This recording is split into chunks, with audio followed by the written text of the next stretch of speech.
পানীলাওখিনি বাকলি গুচাই ধুনীয়াকৈ চুৰকণাত ঝুকি লৈছোঁ দেখুৱাৰ ধৰণে।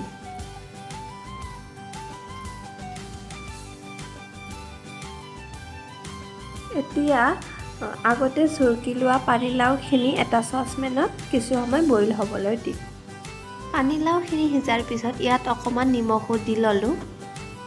এতিয়া পানীলাওখিনিত মই আগতে ভাজি লোৱা চাউলৰ গুড়িখিনি দি ধুনীয়াকৈ সানি দিছোঁ।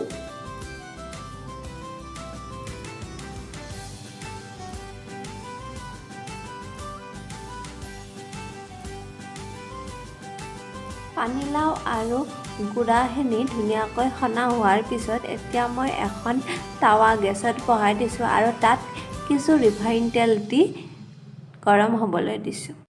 ইয়াৰ পিছত মই ধুনীয়াকৈ হাতেৰে সৰু সৰুকৈ তেলত বহাই দিছোঁ মিশ্ৰণখিনি।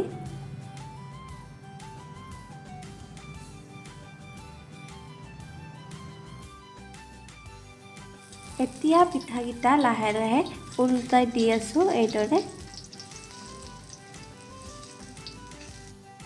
দুবাৰমান ওলোটাই দি ভজাৰ পিছত পিঠাখিনি অকণমান ৰঙচুৱা হৈছে আৰু তেতিয়া মই নমাইছোঁ। পিঠাকেইটা নমাই থৈ এতিয়া মই এটা চচপেনত কিছু গুড় উতলিবলৈ দিছোঁ আৰু ইয়াত অকণমান পানীও ব্যৱহাৰ কৰিছোঁ মই। গুড়খিনি উতলাৰ পিছত মই আগতে বনাই লোৱা পিঠাকেইটা ইয়াত দি ধুনীয়াকৈ উলট পালটকৈ লৰাই দি আছোঁ।